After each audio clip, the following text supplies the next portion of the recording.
Okay, let's go ahead now and take another call from Ronnie in Texas. You're on the air, Ronnie. Go ahead.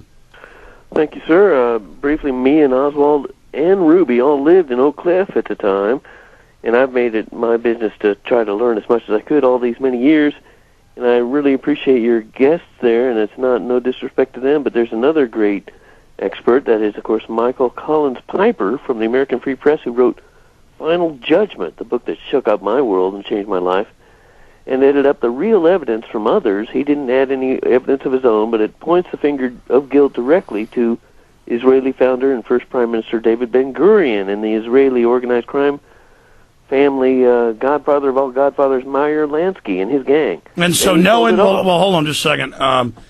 But no involvement, though, by the president or the U.S. government or anybody that covered it up. It's just only Israel, then. No.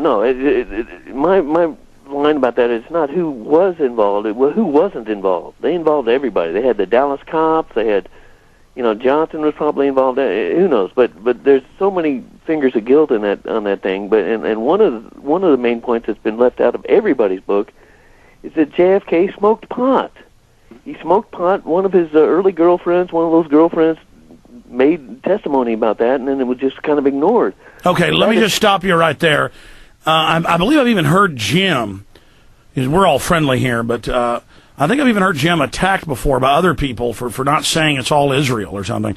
Jim and Robert Groden, what's your take on this whole Israel thing? I'm certainly not saying that Israel didn't do a lot of bad things, but how much evidence is it that Israel ran the killing of JFK?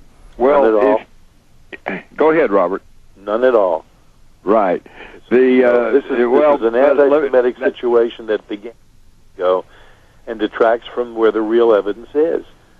The thing is, Israel did not have the power to subvert the Secret Service, the CIA, the FBI, the U.S. military.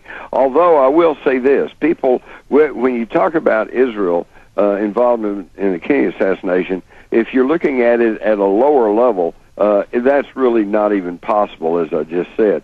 But if you look at it from the highest level, the people who created the State of Israel, Lord Rothschild is considered the father of modern Israel.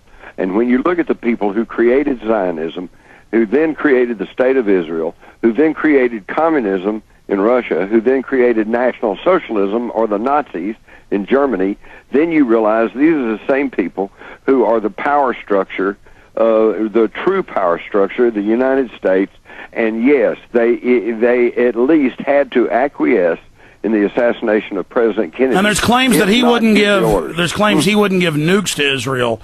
And that's true. And that's what happened. I would interview those people. It's just folks have been too nasty to me when I'm just open and friendly. Like if it's a Tex Mars or somebody, we just have them on because they're friendly. It'd be like if a neighbor ran up and threw paint on your face and said, "You didn't invite me over for tea." And I'm like, well, if I'd have known you wanted to come over for tea, I would have had you over for tea, but you've thrown paint on me. I'm not going to have you on now. Okay, you know what, guys? I'm going to twist your arms. Go to the bottom of the hour. One more 5-minute segment with both of you because I want to go to David, Tim, and Josh and others. We'll be right back. In fact, I'm going to talk behind scenes right now with them for everybody watching at PrisonPlanet.tv. Gentlemen, we're still on the web right now. You're game to come in and do 5 more minutes, right? Yes, sure. No, I'm leaving right this minute. Well, no, I'll stick with you. Well, Jim, I know you're a busy guy. You got your mom to take care of. What, she's 94 now? Yep. 94. 94, and I know how it is to have places to go and people to see and things to do, my friend. No, I'll hang on.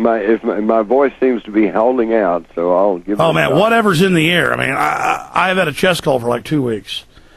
Right, me too. And everybody else I know. So that's why I'm constantly pausing and can't seem to be as articulate or silver-tongued as I normally am because I'm fighting hacking every 5 seconds. In fact, that feels better. There we go. But I do appreciate both of you coming on today. We're on the web right now, and of course, it's a fraction of our audience, but in the aggregate, it turns out, I think, overall being bigger than even the live radio show.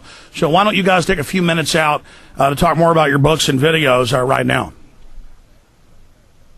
Well, my new book, maybe I'm being self-centered with this, but I think that virtually everybody who wants the older books already has them.